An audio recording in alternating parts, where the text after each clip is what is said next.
আসসালামু আলাইকুম সুপ্রিয় দর্শক, অত্যন্ত আনন্দের সহিত জানাচ্ছি আজকের এই পরন্ত বিকেলে এই ফুটবল মাঠে সুন্দর ফুটবল, অনেকটা পুরানা ফুটবল দিয়ে ফুটবল খেলা, গোল হওয়ার সম্ভাবনা, কিন্তু বলটি নিয়ন্ত্রণ রাখতে পারেনি, বল আউটলাইনের বাইরে। কিন্তু আসলে দায়িত্বটা কত বড় একটা গুরুত্বপূর্ণ বিষয়, এটা আসলে দেখলে ওই যে দেখেন একটি ছেলে, এই যে ছোট্ট একটি ছেলে একসাথে বসে সবাই ফুটবল খেলতেছে, কিন্তু ওই ছেলেটি খড় কাটতেছে, অর্থাৎ ঘাস কাটতেছে গরুর জন্য।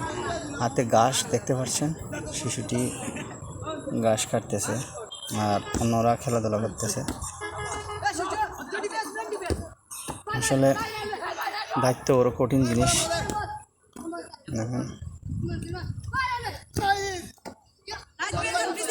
দেখেন যে ছেলেটি ঘাস কাটতেছে, এই যে দেখেন হাতে ঘাস নেই, একই মাঠে ফুটবল খেলতেছে সমবয়সী লোকগুলো। দায়িত্বটা কত বড় বিষয়, এটাই আসলে বাস্তবতা।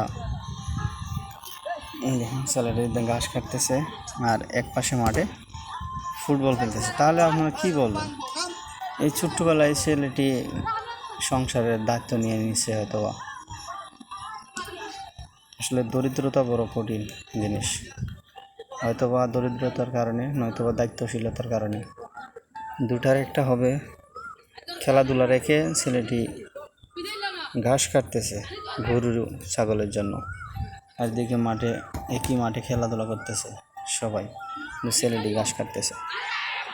দুটা বিচিত্রময় দৃশ্য হয়ে গেল এই পরন্ত বিকেলে। আপনাদের সবাইকে স্বাগতম ফুটবল মাঠ থেকে। জুয়েল মজুমদার, খুব সুন্দর ফুটবল খেলা হচ্ছে। আসলে বিকেলবেলা এই ফুটবল অত্যন্ত সুন্দর মনোরম পরিবেশ। এই পরন্ত বিকেলে এই যে এই অঞ্চলের কত সুন্দর পরিবেশ, বিকালের মনোরম পরিবেশে। আজকে আকাশটাও খুব মেঘলা মেঘলা, আকাশে বৃষ্টি হওয়ার সম্ভাবনা আছে,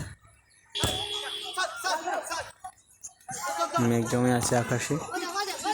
তো ফুটবল খেলার ফাঁকে দায়িত্বটা কত বড় জিনিস, এই শিশু বাচ্চাটি থেকে আসলে আমাদের বোঝা উচিত যে দায়িত্ব ছোটো বড় সবাই দায়িত্ব নিয়ে কাজ করে। যেই ছেলে ফুটবল মাঠে খেলার কথা, সেই ছেলে মাঠের পাশে ঘাস কাটতেছে। আসলে এটা একটা বৈচিত্র্যময় দৃশ্য। তবে সুন্দর এই মনোরম পরিবেশে থেকে আজকের জন্য বিদায় নিচ্ছি। সবাই ভালো থাকবেন, সুস্থ থাকবেন। আল্লাহ হাফেজ।